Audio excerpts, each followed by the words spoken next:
बात हम कर रहे थे फंजाई की, ठीक है। तो हम अब इसकी बात करेंगे किसकी, बॉडी ऑफ फंगस, कि जो फंगस है इसका बॉडी कैसा होता है। देखिए पहली बात तो ये कि ये जो फंगस है जिसे आप बेसिकली तौर पर नाम देते हो कि ये एक रिसाइकलर है, डिकम्पोजर है, कमाल का। इसका जो खुद का बॉडी है, अब उसकी टू स्ट्रक्चर्स होती हैं, एक शक्ल नहीं है इसकी, दो शक्लें हैं। इसकी जो पहली शक्ल है उसे नाम दिया जाता है किसका, फ्रूटिंग बॉडी का।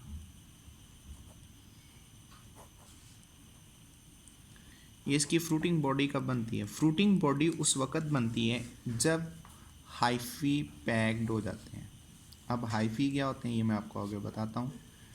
हाइफी जब वेल कोऑर्डिनेटेड एक स्ट्रक्चर बना लेते हैं, पैक्ड हो जाते हैं, पैक होने के बाद ये एक वेल अडाप्टिव स्ट्रक्चर को बनाते हैं जिसका नाम फ्रूटिंग बॉडी होता है। सपोज दैट मोरल्स,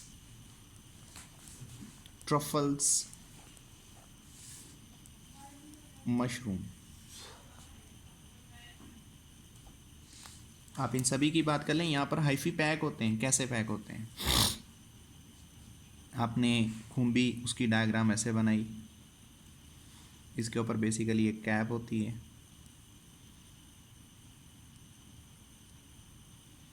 ठीक। अब आप इसकी अनाटमी चेक कर रहे हो, अनाटमी में जब आप देखोगे इसके अंदर धागे होंगे ऐसे,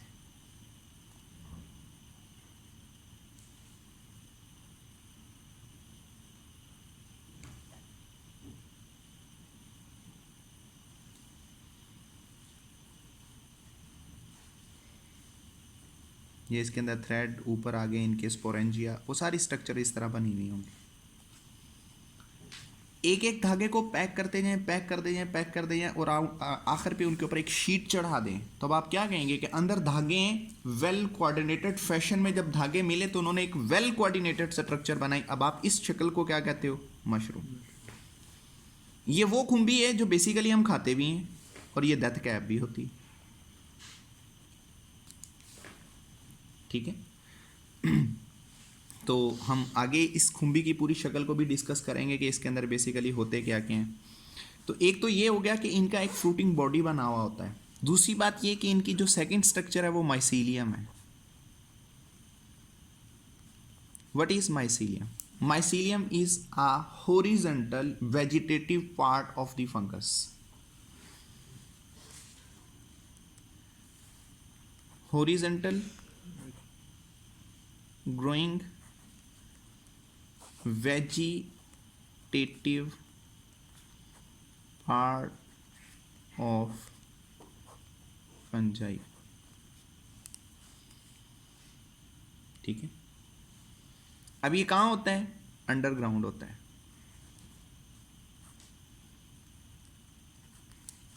ठीक। सपोज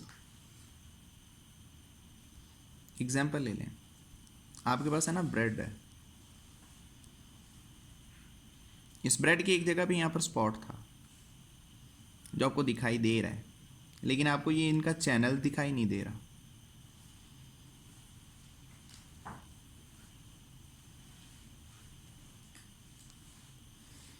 ये एक डार्क स्पॉट है जो आपको दिख रहा है, लेकिन ये क्या है, नेटवर्क, जो आपको दिखाई नहीं दे रहा। आप ऐसा करें, इसको माइक्रोस्कोप के ज़रिए से बड़ा कर लें। आपने इसको इलेबोरेट किया तो इसका जो बॉडी था वो कुछ इस तरह का दिखाई दिया आपको।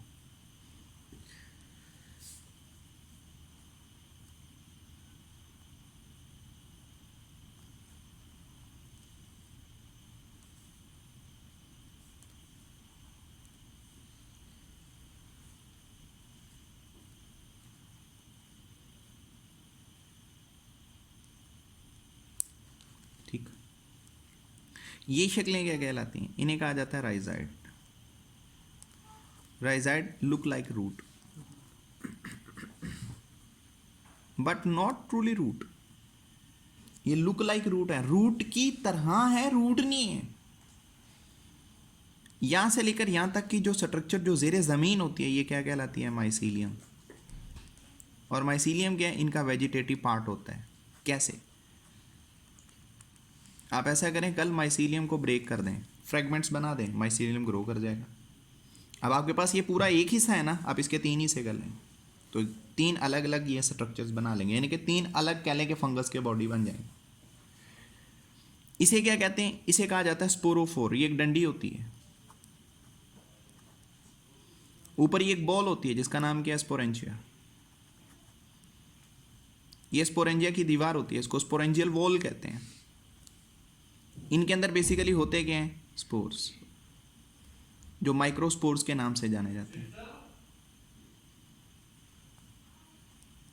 इन स्पोर्स का जो जेनेटिक मटेरियल होता है वो सारे क्या होते हैं? ये 1n होते हैं। अब ये वाली शक्ल पूरी की पूरी क्या कहलाती है? इसे कहते हैं हाइफी। हाइफी एक structural and functional unit of fungus body होता है, यानी कि हाइफी मेन कैले एक सेल के तौर पर बिहेव कर रहे हैं। ये क्या है? हाइफी क्या है? Hyphae is a thread like structure which arising from the mycelium. ये एक थ्रेड लाइक स्ट्रक्चर है विच अराइज फ्रॉम माइसीलियम। ठीक है, क्योंकि ये हाइफी यहीं से तो ग्रो कर रहा है, या यहां से निकल के तो ऊपर आ रहा है। ठीक है, तो हाइफी क्या है? Hyphae structurally and functionally unit of fungus body. ठीक,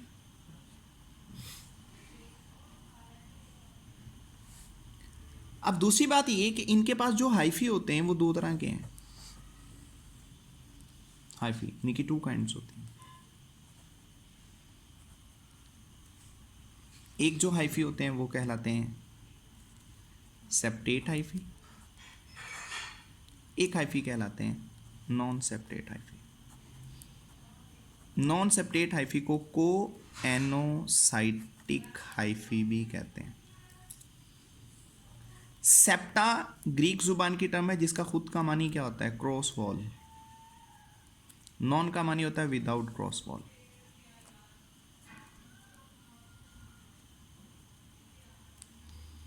ठीक, आ गया।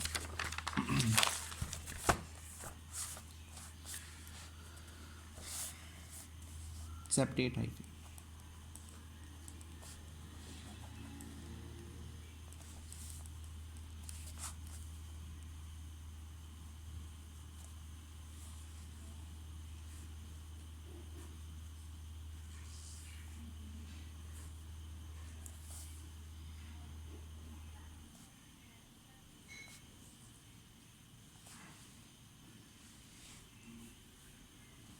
इसे क्या कहते हैं? Cross wall.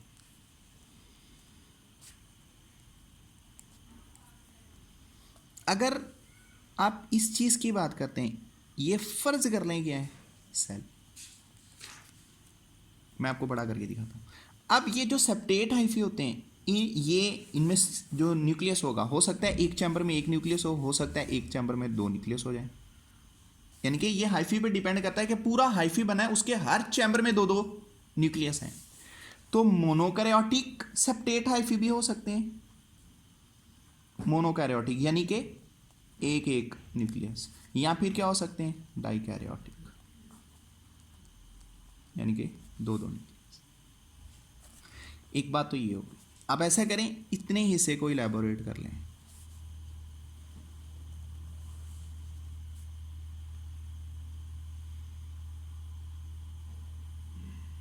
ये क्या है? Cross wall. ठीक, ये अंदर इसका क्या होता है? न्यूक्लियस। न्यूक्लियस के अंदर न्यूक्लियोलस, इसके एक अराउंड पर ये एंडोप्लाज्मिक रेटिकुलम होती है, गोल्जी कम्प्लेक्स हैं, माइटोकॉन्ड्रिया हैं, ये राइबोसोम्स हैं, अदर माइक्रोफिलामेंट्स भी हैं। ठीक, इलाबोरेट कर मतलब इसको लेबल करना है तो लेबल कर लें। अब अगर आप इतने हिस्से से लेकर इतने हिस्से की बात कर रहे हैं तो ये पूरा एक स्ट्रक्चर बन गया, तो ये सेल नहीं बना, ये सेल बन गया आपके पास, यानी कि ये पूरा एक सेल बन गया। अब इसकी ये जो आउटर वॉल है, ये वॉल है, ये वॉल किसकी बनी हुई होती है? काइटिन। ठीक है, यहां तक बात समझ लगी। अब सेकंड आपके पास क्या है? Non septate hyphae.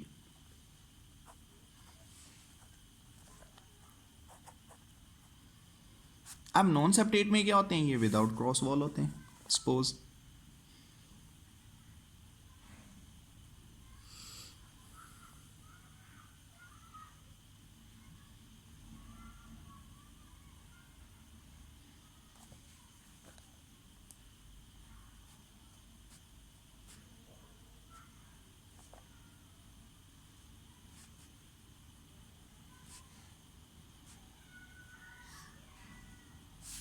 ठीक। अब अगर आप इनमें देखें तो ये क्या होते हैं? मल्टी न्यूक्लिएटेड है।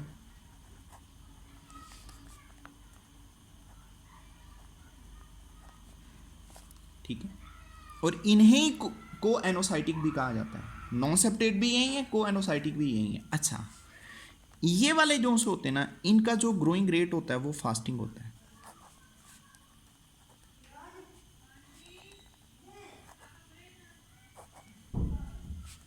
ये ज्यादा तेजी के साथ ग्रो करते हैं। क्यों? क्योंकि इनके दरमियान तो कोई रुकावट ही नहीं है, कोई क्रॉस वॉल ही नहीं है, हिंड्रेंस ही नहीं है। यहां पर क्रॉस वॉल है, यहां पर हिंड्रेंस है। इनका growing rate as compare to इनके लो होता है। क्यों? इनके दरमियान क्रॉस वॉल आ जाती है। क्रॉस वॉल की बुनियाद पर फिर ये क्या हो जाते हैं? इनके अंदर साइटोप्लाज्मिक जो फ्लो होता है वो कम होता है, क्योंकि रुकावट है ना, एक रुकावट को अबूर करके जाना, वहां पर थोड़ा सा टाइम लगेगा, यहां नहीं है। ठीक हो गया? अच्छा, अब फिर क्या है? अब वो ये कह रहा है कि ये जो हाइफी हैं, इन हाइफी की अगर हम बात कर लें तो ये दो तरह से बिहेव करेंगे। एक हैप्लॉइड के तौर पर, एक डिप्लॉयड के तौर पर, जेनेटिक मटेरियल वाइज। जो तो हैप्लॉइड होते हैं वो 1n होते हैं, जो डिप्लॉयड होते हैं वो 2n होते हैं। अब ये 2n कब बनते हैं? जब ये सेक्सुअल रिप्रोडक्शन करते हैं। वरना आपके पास जो फंगस है उसका जो जेनेटिक मटेरियल है वो शुरू से ही हैप्लॉइड है, वो डिप्लॉयड नहीं है। लेकिन जब ये सेक्सुअली रिप्रोडक्शन करते हैं तो सेक्सुअल रिप्रोडक्शन में क्या होता है? 1n का क्रॉस 1n के साथ होता है, तो फिर क्या बनता है? डिप्लॉयड जाइगोट बन जाता है। ठीक हो गया? अच्छा, आगे है न्यूट्रिशन इन फंजाई।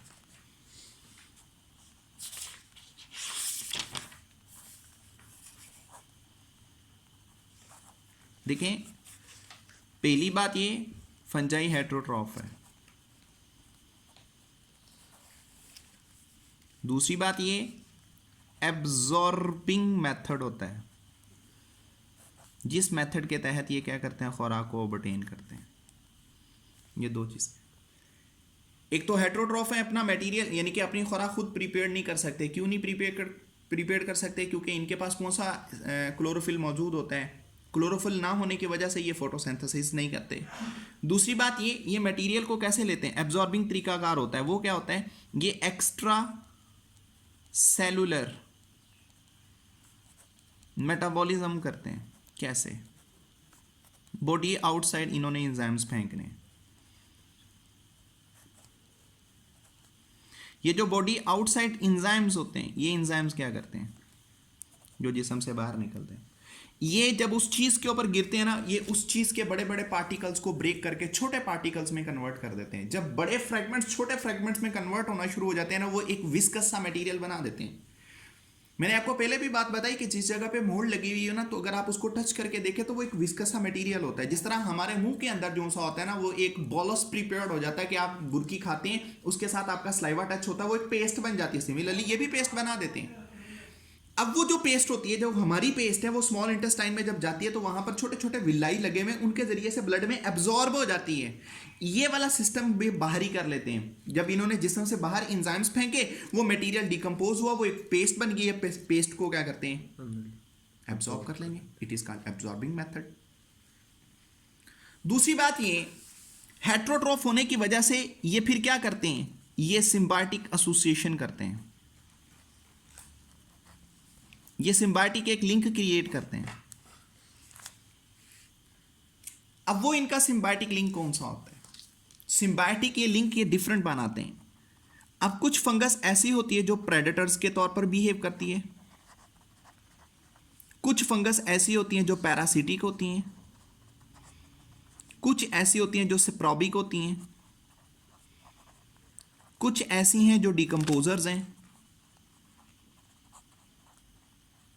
और कुछ ऐसी हैं जो म्यूचुअलिज्म करती हैं।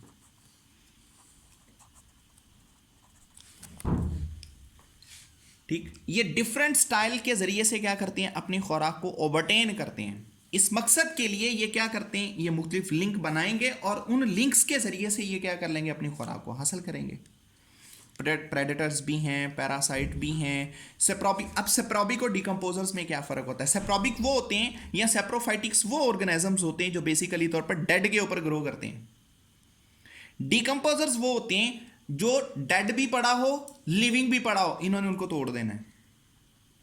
सपोज कैसे, अब कुछ फंगस ऐसी होती हैं डिकम्पोजर्स जो बेसिकली तौर पर एक पौधा लगा हुआ है ना, एक प्लांट लगा हुआ है, ये प्लांट की बार के ऊपर ग्रो करते हैं, उसकी छाल पे ग्रो करते हैं, सेल वॉल पे ग्रो करके उसकी सेल वॉल को ही तोड़ना शुरू कर देते हैं। हालांकि पौधों की तो सेल वॉल इतनी मजबूत होती है, उनकी सेल वॉल में सेलुलोज भी है, लिग्निन भी है, ये इतना टफ केमिकल कंपाउंड होता है कि ये तो बैक्टीरिया इनको ब्रेक ही नहीं कर पाते, लेकिन फंगस इनको इजीली तोड़ देती है। क्यों? क्योंकि फंगस के एंजाइम्स पावरफुल होते हैं एज कंपेयर टू बैक्टीरिया। ठीक है, तो प्लांट की ये वाली जो चीजें होती है ना, ये जल्दी डिकम्पोज कर देते हैं। तो इसीलिए कुछ फंगस जोन्स होते हैं वो सेप्रोबिक होंगे। कल मरेंगे हम, जानवर मरा पड़ा है, उसका जिस्म डिकम्पोज कर रहे हैं, that is called saprobic fungi. Decomposer वहां पर भी डिकम्पोजर्स हैं, लेकिन डिकम्पोजर्स लिविंग और नो डेड दोनों को ये क्या करते हैं, खत्म कर देते हैं। लेकिन जो सेप्रोबिक होते हैं वो लिविंग पे अटैक नहीं कर पाते। ठीक हो गया, तो इनका जो बाकी स्टाइल होगा वो फिर हम नेक्स्ट करेंगे।